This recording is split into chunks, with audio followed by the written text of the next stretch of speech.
प्रकाश अम्बेडकर जी के जाने के बाद। लेट्स आस्क अरुण सावंत जी। अरुण सावंत जी इस वक्त हमारे साथ हैं, अपने एकनाथ शिंदे साहब सेना से, असली शिवसेना जो है उसके साथ अरुण सावंत जी हैं। अरुण सावंत साहब नमस्कार। नमस्कार सर। नमस्कार नमस्कार। बड़े बड़े फ्रेश लग रहे हैं सर, बड़े बड़े फ्रेश लग रहे हैं।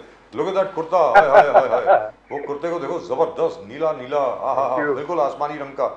क्या बात है सर। जय हिंद, जय महाराष्ट्र, जय भवानी, जय शिवाजी सर। जय महाराष्ट्र, जय जय भवानी, जय भवानी, जय भवानी। जय महाराष्ट्र। तो सर आपको तो मतलब मुझे लग रहा है ऊपर से आशीर्वाद मिल गया, आप तो ऊपर वाले का आशीर्वाद मिल गया है।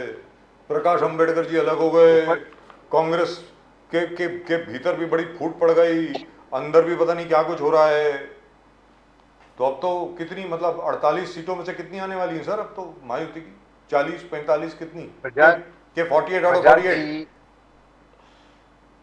जो आप बोल रहे हैं शायद वैसा भी हो सकता है, 48 आउट ऑफ 48 भी मिल सकती है। ऐसा माहौल आज पूरे महाराष्ट्र में दिखाई दे रहा है। और दूसरी बात, जो अच्छे लोग होते हैं, जो अच्छी पार्टियां होती, जिनकी नीतियां अच्छी होती, उनको हमेशा ऊपर वाला यानी भगवान का आशीर्वाद हमेशा प्राप्त होता है। और अभी अभी मैं जहाँ पे बैठा हूँ उस पावन भूमि में, मतलब भीमा शंकर जी के एरिया में मैं बैठा हूँ, भोलेनाथ के एरिया में मैं बैठा हूँ। हर हर महादेव, इंटरव्यू दे रहा हूँ। हर हर महादेव, हर हर महादेव, हर हर महादेव। और वहीं से मैं ये इंटरव्यू दे रहा हूँ। कमाल है सर, कमाल है सर। हम भी, हाँ, हमारा जीवन भी तृप्त हो गया सर आपसे वहां से बात करके।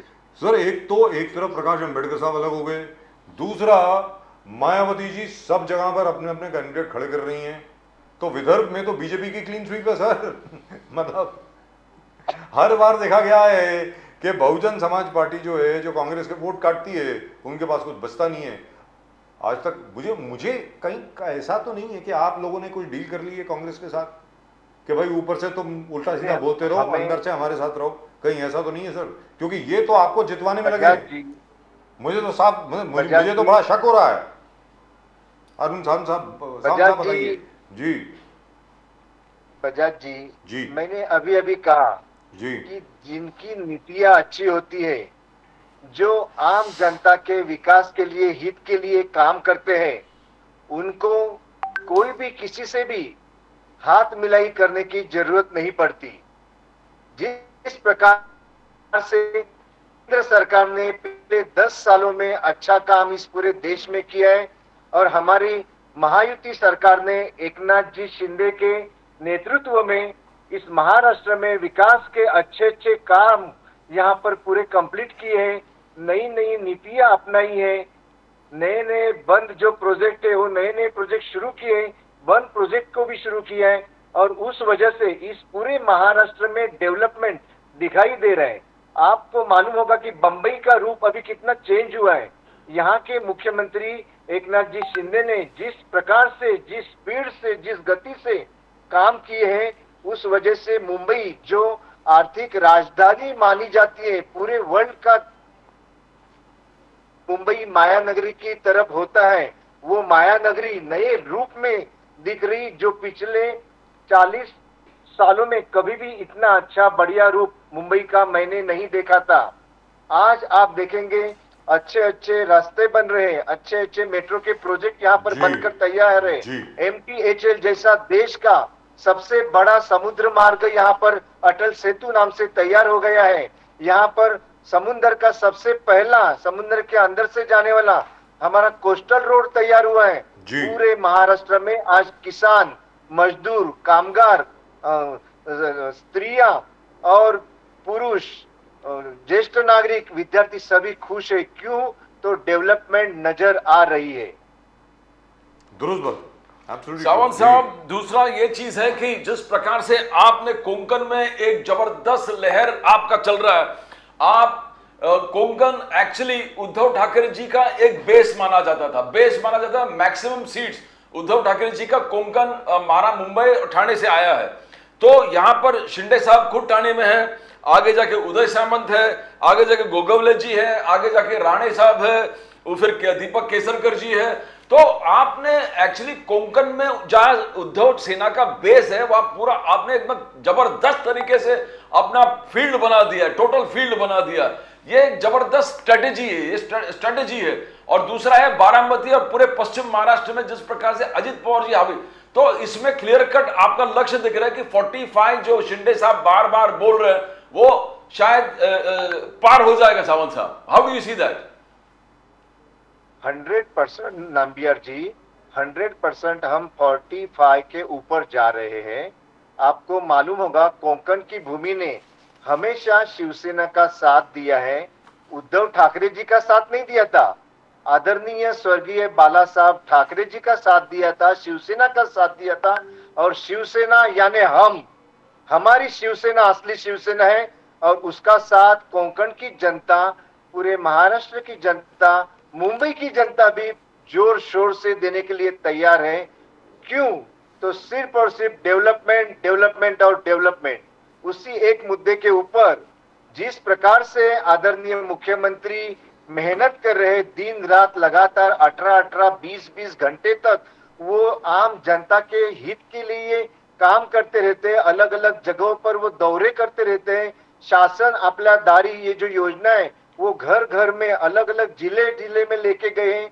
इसके स्वरूप में ही जनता उनको चुनवा कर देगी, जीता कर देगी। और आदरणीय नरेंद्र मोदी जी का चेहरा जो पूरे हिंदुस्तान में फैला हुआ है विकास के नाम से, इन दोनों की छवियों का ये विजय होगा और फिर से हम केंद्र में हैट्रिक करने जा रहे हैं। अरुण सावंत साहब, देखिए साहब, बीजेपी जीतने वाली है, उसमें तो कोई दो राय नहीं है। तीसरी बार नरेंद्र मोदी जी प्रधानमंत्री बनेंगे और जवाहरलाल नेहरू जी का रिकॉर्ड जो है वो इक्वल करेंगे। आज तक सिर्फ पंडित नेहरू 3 कंसेक्यूटिव टर्म्स के लिए प्राइम मिनिस्टर बने।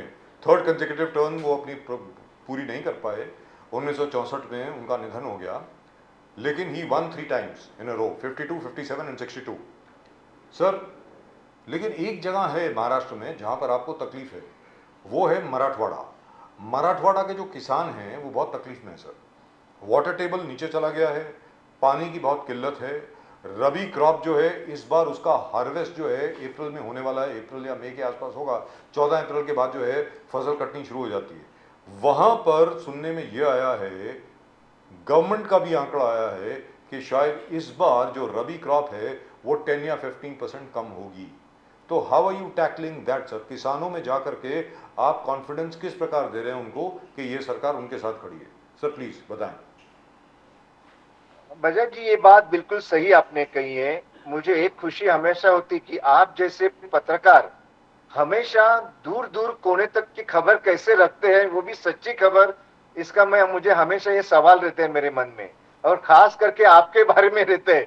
क्योंकि मुझे याद है जिस प्रकार से महाराष्ट्र में जब हादसा हुआ था अस्पतालों का, उस बात को भी आपने लगातार पकड़ के रखा था जब तक वो वहां पर सुधार नहीं हुआ। अभी उसका सवाल मैंने पूछा नहीं, क्योंकि वहां पे काम शुरू हो गया है।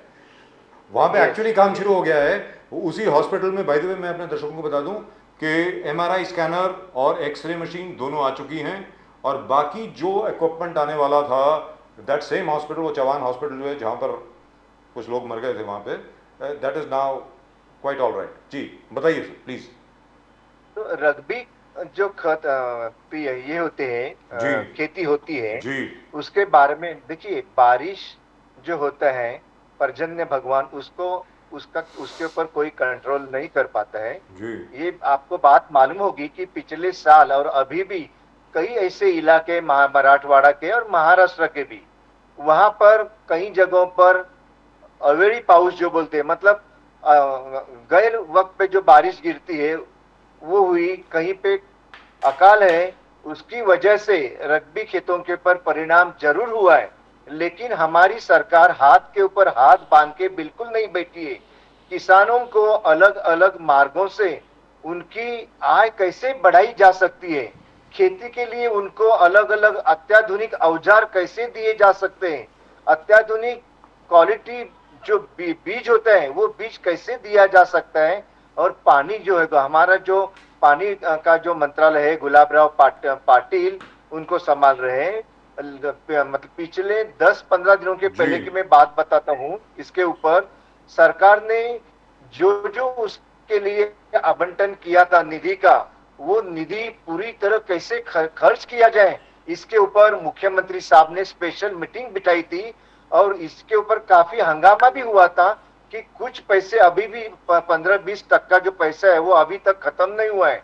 लेकिन हमेशा कैसे होता है कि जब आर्थिक जो साल होता है और जब खत्म होता है उसके 15 जो आखिरी 15 दिन होते हैं उसमें ये जो सारा निधि होता है वो अलग अलग विभागों में पहुंच गया रहता है और वहां के जो प्रपोजल आए रहते हैं डेवलपमेंट के ऊपर, इसके ऊपर ये पैसा खर्च किया जाता है और वो हो रहा है अलग अलग विभागों में, टैंकर द्वारा हो या चारा का जो छावनी होती है, हमारे जो किसान भाई अपने जो पशुधन होते हैं उनके लिए वहां तक कैसे पहुंचा दिया जाए, ये सारी बातों के ऊपर स्पेशल टीम काम कर रही है और किसानों को कैसे राहत पहुंचाई जा सकती, इसके लिए हमारी सरकार दिन रात विचार कर रही है और एक्शन ले रही। तो मुझे बिल्कुल विश्वास है कि सावंत साहब आपने जो बात कही बिल्कुल दुरुस्त, we agree with it, no problem. लेकिन यहाँ पर जो फंडामेंटल ये तो सर बैंडेड लगाने वाली बात है ना, ये तो अभी जो बात कर रहे हैं आप इमरजेंसी मेजर्स हैं, लेट्स बी वेरी क्लियर, क्योंकि इमरजेंसी है so this has to be done right now. लेकिन लॉन्ग टर्म प्लानिंग में sir crop selection, traditional crops को वापस लाना, जो वहां की पारंपरिक उपज है मराठवाड़ा की उसको वापस लाना, सर जब तक वो नहीं होगा तब तक ये समस्या जो है आती ही रहेगी। आई एम सॉरी, क्योंकि इलेक्शन का माहौल है उसके बावजूद मैं पूछ रहा हूँ, because this is a subject very close to my heart and Pradeep ji heart, क्योंकि you will remain in state government, let's be very clear, आपकी स्टेट गवर्नमेंट तो भी है, अब असेंबली तक, assembly will be in December और नवंबर अक्टूबर, जब मर्जी चुनाव होते हैं, देखा जाएगा। लेकिन मेरा ये कहना है कि जो क्रॉप पैटर्न है मराठवाड़ा का, उसको आपको वापस लेके जाना पड़ेगा 20 के 25 साल पहले, शुगर केन आने के पहले, क्योंकि वहां शुगर केन, क्योंकि वहां पे बारिश बहुत अच्छी हुई इसलिए थोड़ी देर के लिए शुगर केन क्रॉप लगा दी वहां पे, जिसकी वजह से सॉइल में जो वाटर टेबल है सर वो बहुत नीचे चला गया, तो उसके ऊपर आपको ध्यान देना पड़ेगा। अरुण सावंत जी प्लीज बताइए। बात बिल्कुल सही है, क्योंकि जहां जहां पर गन्ने की खेती होती है वहां पर पानी जो होता है वो दुगना तिगना लगता है जी, और जमीन के नीचे का जो पानी का स्तर होता है, आजू बाजू की जो ये कुएं होते हैं उसके पानी का दर्जा भी नीचे चला जाता है, उसकी वजह से पानी की बहुत ही समस्या अलग अलग गांवों में निर्माण होती है। और इसीलिए हमारी सरकार द्वारा पिछले 1.25 साल में, हमें आके बजाज जी सिर्फ 1.25 साल हुए हैं, लेकिन जो काम पिछले 25 सालों में से अधूरा था उस काम को हमने पूरा करने की सच्चे दिल से कोशिश की है और जनता तक जाकर, जनता तक ये जो बेनिफिट जो नहीं मिलते थे, खेती के से रिलेटेड हो या और डेवलपमेंट से रिलेटेड हो, हमने पहुंचाने की 1.25 साल में पूरी कोशिश की है और आगे भी ये होता रहेगा। और इसीलिए जरूरी है कि इस सरकार को, इस महाराष्ट्र की महायुति सरकार को और देश की केंद्र सरकार को फिर एक बार उनका साथ देना, जनता ने उनके पीछे रहना जरूरी है, क्योंकि जो काम हमने हाथ में लिया है जनहित का वो पूरा होना चाहिए और वो हम करके दिखाएंगे, ये हम आपके इस चैनल के द्वारा वादा करते हैं। I hope so sir. Sawant साहब आज पीयूष गोयल जी ने एक स्टेटमेंट दिया था कि ऑल दी एसआरए जो लोग हैं affected people will be rehabilitated in the salt pan lands, salt pan lands में रिहेबिलिटेट करेंगे।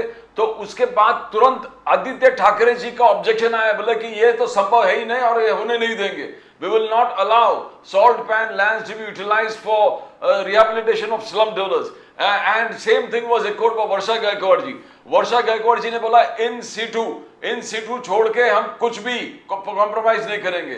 तो कहां पर सावंत साहब, कहां पर जाके कुछ होगा? कि बिकॉज पीयूष गोयल जी ने भी बात की है, वर्षा गायकवाड़ जी का, आदित्य ठाकरे जी का जो ऑब्जेक्शन आ रहा है, पहले भी आपको याद होगा शिंदे साहब ने सॉल्ट पैन लैंड्स का यूटिलाइजेशन के बात हुआ था, तभी आदित्य ठाकरे जी ने तभी भी इसको रोका था। How do you see that? Nambiar ji, पहली बात यानी जिनका नाम आप ले रहे वो वर्षा गायकवाड़ और आदित्य ठाकरे, ये दोनों को मैं पिछले 10 सालों से अच्छी तरह से जान रहा हूं, पहचान रहा हूं। जब सरकार में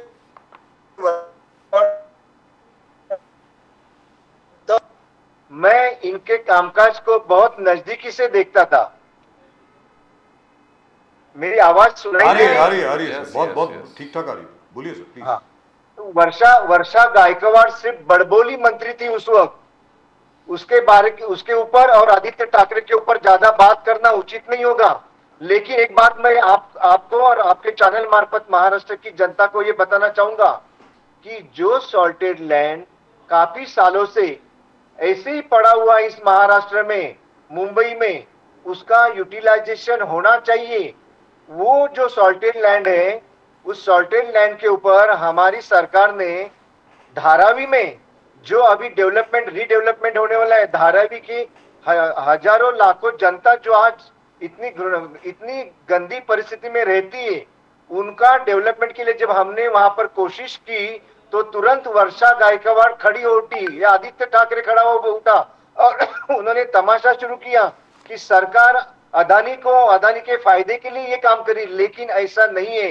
ये लोग आम जनता को, जो बेचारे 10 बाय 10 के रूम में रहते हैं, उनको अगर यहाँ पर 350-400 स्क्वायर फीट का घर अगर सरकार फ्री में बांध के दे रही है और सभी को दे रही है, खास बात तो ये कि सभी को मिलने वाला है, जिनके पास कागजात नहीं है ऐसे लोगों को हम सॉल्टेड लैंड जो विक्रोली में, घाटकोपर में, मुलुंड में बाकी है, पड़ा है, वहां पर उनके पास से नॉमिनल अमाउंट लेकर देना चाहते हैं। उनके विरोध में ये वर्षा गायकवाड़ खड़ी हो उठी है। लेकिन धारावी की और मुंबई की जनता वर्षा गायकवाड़ को और आदित्य ठाकरे को उनकी जगह दिखा देगी, ये मुझे पूरा विश्वास है। और डेवलपमेंट ना चाहने वाले इन लोगों को आगे आने वाले इलेक्शन में जनता घर में बैठाएगी। विजय शिवतारे जिस प्रकार से एग्रेसिव हो गया था, तो लग रहा था कि अजित पवार जी के सामने चॉइस बहुत कम है।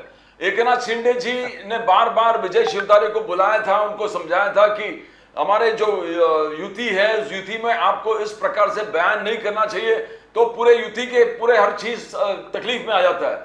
तो क्या आगे जाके आपको लग रहा है कि ये पूरा क्लियर कट सॉल्व हो चुका है? क्या विजय शिवतारे फिर वो एक थॉर्न नहीं होगा, एक कांटा नहीं होगा अजित पवार जी के लिए? पूरे पश्चिम महाराष्ट्र में जिस प्रकार से एक युद्ध चालू है, शरद पवार वर्सेस महायुति, किस प्रकार से आप देखते हो शिवतारे जी के बारे में? नंबियार जी, ये जो मैटर चल रहा था काफी दिनों से, शिवतारे जी जो पुरंदर से एमएलए रह चुके थे पिछली इसमें और स्टेट मिनिस्टर भी थे। देखिए, हर किसी को ये लगता है कि मुझे एक बार, अगर मैं पिछली बार एमएलए चुनाव लड़ा हूं तो इस बार मुझे एमपी का चुनाव का मौका मिलना चाहिए जी। तो इसीलिए शिवतारे जी कोशिश कर रहे थे।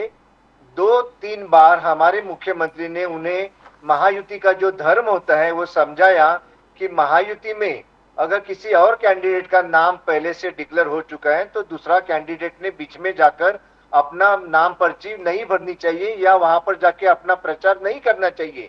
शुरू में शिवतारे जी को वो बात समझ में नहीं आई, लेकिन शिवतारे जी को आखिरी बार जब मुख्यमंत्री जी ने और बाकी हमारे प्रमुख नेताओं ने जब समझाया, तब शिवतारे जी के ध्यान में ये बात आ गई कि नहीं, जो मैं करने जा रहा था वो गलत था।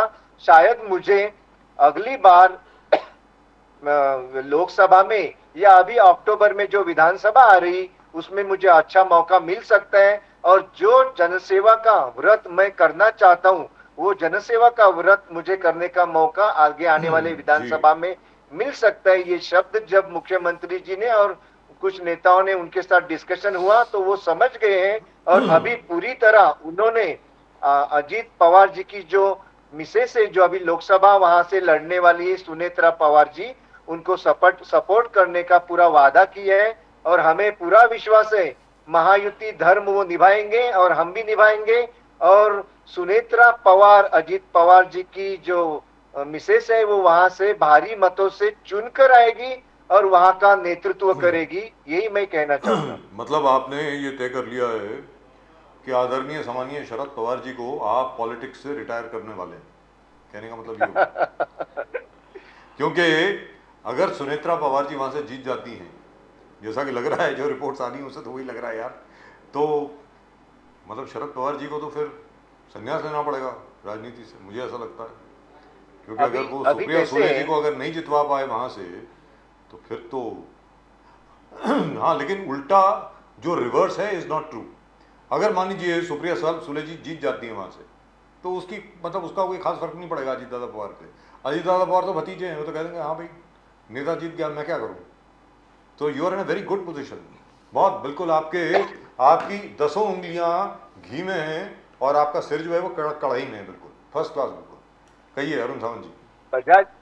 बजाज जी, अगर मगर की कोई बात की गुंजाइश ही नहीं है।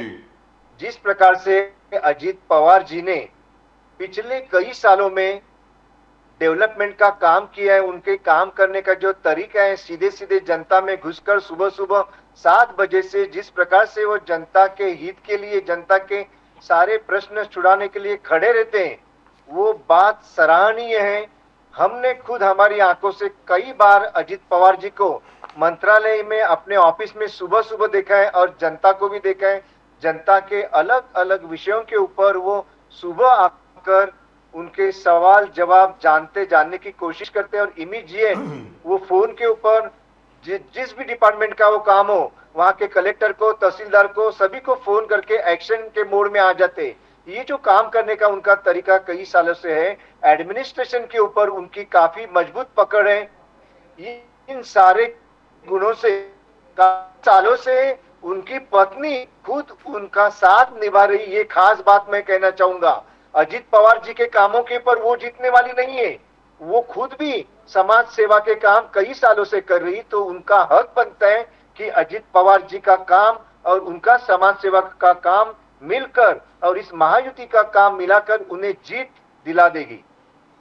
अभी जिस प्रकार से सावंत साहब राज ठाकरे जी का लगातार संपर्क और लगातार मीटिंग चल रहा है महायुति के साथ, सीट्स मिलेगा नहीं मिलेगा, एक तो वो है, और दूसरा गोविंदा जी को एकनाथ शिंदे जी ने खुलेआम अपने गले से लगाकर गोविंदा जी को पार्टी में लिया है और गोविंदा जी भी बहुत उत्साहित है। Is very very happy and very anxious about his role where Eknath ji Shinde ji is concern. तो ये दोनों चीज आप कैसे देखते हो, एक तो राज ठाकरे जी के साथ युति और गोविंदा जी जो स्वागत कर दिया है पार्टी के अंदर एकनाथ शिंदे जी ने। बिल्कुल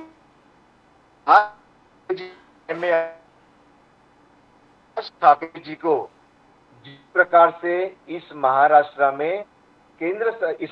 में महायुति सरकार के द्वारा, एकनाथ जी शिंदे जी के द्वारा, पूरे मंत्रिमंडल के द्वारा और केंद्र में आदरणीय नरेंद्र मोदी जी जो प्रधानमंत्री है देश के, उनके द्वारा जो विकास के काम हो रहे, हमारा देश आज दुनिया में आगे बढ़ रहे हैं। सारे दुनिया के सारे देश मोदी जी की स्तुति कर रहे हैं। हमारे देश का डेवलपमेंट देखकर दुनिया अचंभित है। हमारा महाराष्ट्र ग्रोथ इंजन बन गया है पूरे देश के लिए और महाराष्ट्र में काफी अच्छे विकास के काम जो पिछले 25 सालों में नहीं हुए या काफी अच्छे काम जो प्रोजेक्ट बंद थे उसके ऊपर हुए, ये देखकर आदरणीय राज ठाकरे जी आकर्षित हुए।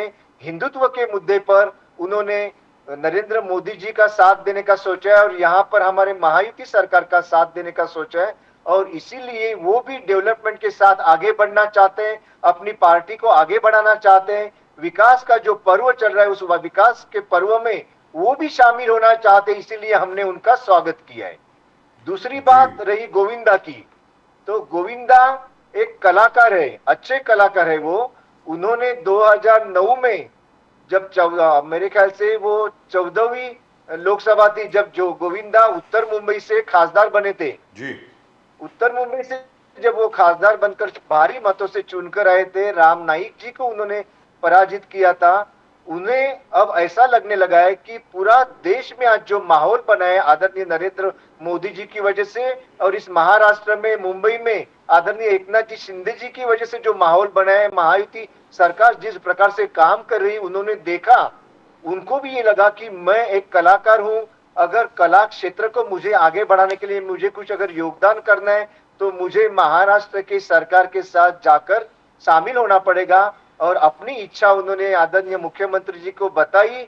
मुख्यमंत्री जी ने उनका स्वागत किया कि आप आइए गोविंदा जी, आप आते हैं तो आप इस कला क्षेत्र के विकास के लिए हम आपको मौका देंगे और वो हमारे पार्टी की महायुति सरकार की प्रचार की जो भूमिका है, वो प्रचार की भूमिका वो अच्छी तरह से निभा सकते हैं। इसीलिए मुख्यमंत्री साहब ने उनके ऊपर प्रचार करने की भूमिका निभाने का काम सौंप दिया है, तो उसमें जी। गलत कुछ भी नहीं है। तो सर चलते चलते एक छोटा सा सवाल है, आपको ये इन्फॉर्मेशन दे दूं, पता नहीं आपकी जानकारी में है कि नहीं है, ज़रूर होगी। वो नांदेड़ हॉस्पिटल, जीएमसी हॉस्पिटल जो है नांदेड़, जिसके बारे में हम लोग बात कर रहे थे सर, उसका पूरा बजट जो एलोकेट किया था गवर्नमेंट ने, वो अभी तक पहुंचा नहीं है सर। वो ज़रा देख लीजिए। सुनिए, बिकॉज अभी अभी जो जी। लास्ट बजट जी 2000 पिछले साल का जो बजट था, उसमें भी हमने उसके लिए काफी फंड रिलीज किया था। और आपको एक बात और बताता हूँ, पिछली बार 15 दिन पहले कुछ और करोड़ों रुपए वहां पर हमारे मुख्यमंत्री एकनाथ जी शिंदे जी ने सर वहां अनाउंस के किए, जो कलेक्टर है, अनाउंस किए, रिलीज नहीं हुए कलेक्टर सर। साहब को, जी बजाज जी, जी बोलिए सर। कलेक्टर साहब को ये ऑर्डर गया है कि आप यहाँ से बजट आएगा, फिर आप वहां पर खर्च करेंगे, उसके लिए रुकना नहीं है। आपके जिले के लिए जो बजट, जो आपके पास है, जो पावर आपके पास है, आप विदाउट हमें पूछे वो पैसे आप अस्पताल के ऊपर खर्च करना है, और उसके जो खर्चे हुए यहाँ पर सरकार को देने, आपको पूरे अधिकार दिए गए हैं। तो ये बात बहुत अच्छी मुख्यमंत्री ने की है कि कलेक्टर को अब मुख्यमंत्री जी के अधिकार के लिए, परमिशन के लिए रुकने की जरूरत नहीं है। Sir but you will have to refurbish his funds, please understand what I am saying Arun Sawant ji. ये तो काफी पहले कह दिया था एकनाथ शिंदे जी ने, बहुत बढ़िया बात कही कि एज इज वेर इज, जो लोकल है वहां पे, जो कलेक्टर है, डीएम है, वही रिलीज करे फंड्स और उन्हीं को यूटिलाइज करे। प्रॉब्लम यहां पर आ गई, डीएम साहब के पास फंड्स नहीं है सर, कलेक्टर साहब के पास फंड्स नहीं है। ये लेटेस्ट खबर है, आज सुबह की खबर है sir. So you'll have to refurbish the funds, you'll have to send the funds from here. Otherwise, we may face a similar problem again. जी बताइए। बजाज जी, अगर आपकी बात सही है जी है, तो मैं उसके ऊपर जरूर मुख्यमंत्री के साहब से, हमारा हर रोज मिलना होता है जी। हम आपकी बात जरूर मुख्यमंत्री साहब के Thank you so कानों much, तक sir. पहुंचाने की पूरी कोशिश करूंगा मैं। Please, because I tell you why. बाकी सब चीजें आ गई, जैसे मैंने आपको बताया, एमआरआई स्कैन की जो मशीन होती है वो आ गई है, एक्सरे मशीन जो काम नहीं कर रही थी वो ठीक नहीं हुई है, वो ठीक होती भी नहीं थी, वो नई खरीद दी गई है, उसमें कोई नहीं है। उसका आईसीयू भी ठीक कर दिया गया है, लेकिन मेडिसिन के लिए, दवाइयों के लिए जो बजट था वो पूरा बजट खत्म हो गया है। He needs the money sir, you have to send him the money, वो आपको भेजना पड़ेगा पैसा। जी बोलिए सर। जरूर पैसा पहुंच जाएगा जी। हेल्थ के मामले में हमारे मुख्यमंत्री काफी उसके ऊपर काम कर रहे हैं जी। हेल्थ के मामले में कोई भी कमी रखी नहीं जाएगी। Right, thank you so much sir. Arun Sawant ji, all the very best to you for the elections. It's always a pleasure talking to you, बड़ा मजा आता है सर आपके साथ बात करके। और एक बार फिर सर, हर हर महादेव। Thank you. हर हर महादेव, हर हर महादेव। भीमा शंकर पर आप अभी हैं, हर हर महादेव सर। हर हर महादेव, ओम नमः शिवाय। ओम नमः शिवाय, हर हर Mahadev. No, that was lovely. I love the positivity of this man. You know, Yes, he's always very positive. He always says, okay, fine, if this is not done, I'll go talk to the CM and let's see if it is done. I hope that kind of tragedy never takes place again in Maharashtra. What took place at Nanded and a couple of other hospitals where God knows how many kids died. I mean, and how many patients died. 31, 41, 51, I'm not sure. Any death, Some any people, death is a matter of some concern. people said 130, Yes. but it's absolutely horrible. I mean, in a state like Maharashtra mein, I mean, come on. We are the most developed state in the country. अगर महाराष्ट्र में ऐसा हो सकता है तो खुद सोचिए प्रदीप जी, पूरे भारत का क्या हाल होगा।